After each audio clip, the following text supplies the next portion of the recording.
Chief Executive of APAC Advisors.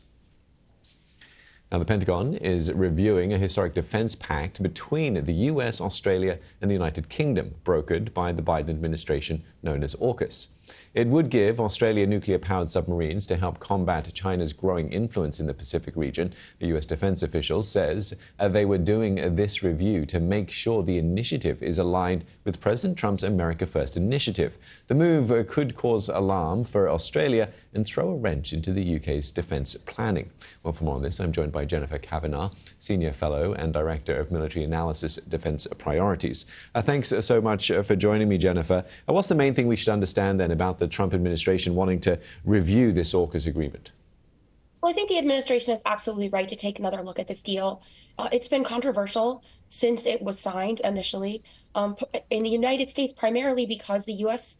submarine industrial base is already stretched. The U.S. cannot meet its own demand for these nuclear-powered submarines. And so there are questions about whether it makes sense to be selling these submarines to Australia and further extending an already overstretched defense production capability. And so I think this is the root of what the Trump administration is looking at right now. The second concern is whether once Australia got these submarines, they would use them in the way the Pentagon is hoping, which is to support U.S. operations in the event of a war over Taiwan.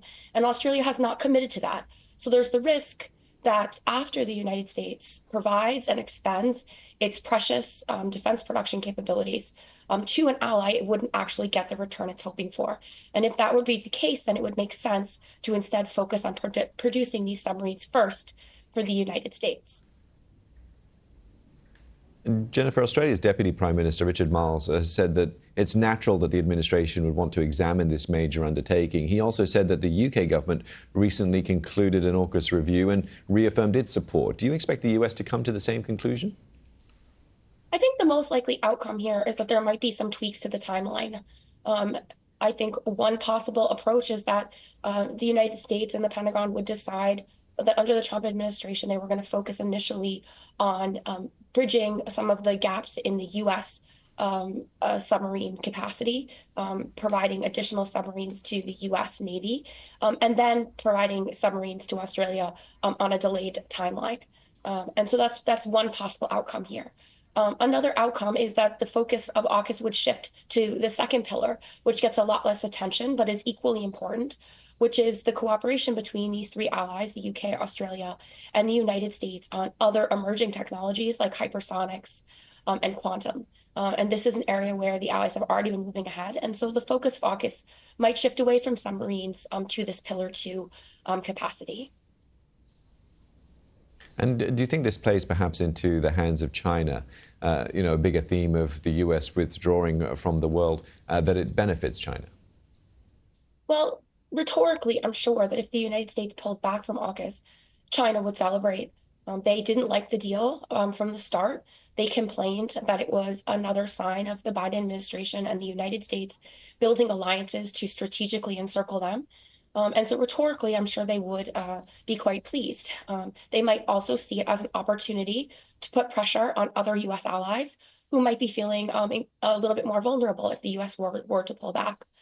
But realistically, it's not clear that the pact itself has all that much deterrent value, at least in the near term. Even under the current plan, there was Australia wouldn't get these new submarines until the 2030s. They wouldn't get their own AUKUS-produced nuclear submarines until the 2040s. And if they did get them, China knows just as well as the United States that Australia has not committed to use these submarines in a contingency that would involve China. So if anything, a commitment by the United States to focus its defense industrial capacity on the United States could actually increase deterrence and increase the extent to which China sees the United States as a formidable adversary, because it would augment U.S. military capabilities in a really direct way that the United States would have control over 100%. So I think ultimately the impact on deterrence is still to be determined and might on net be quite small, regardless of what the Pentagon decides. Jennifer, thanks very much for your thoughts and insight today. Jennifer Kavanagh, Senior Fellow and Director of Military Analysis at Defense Priorities.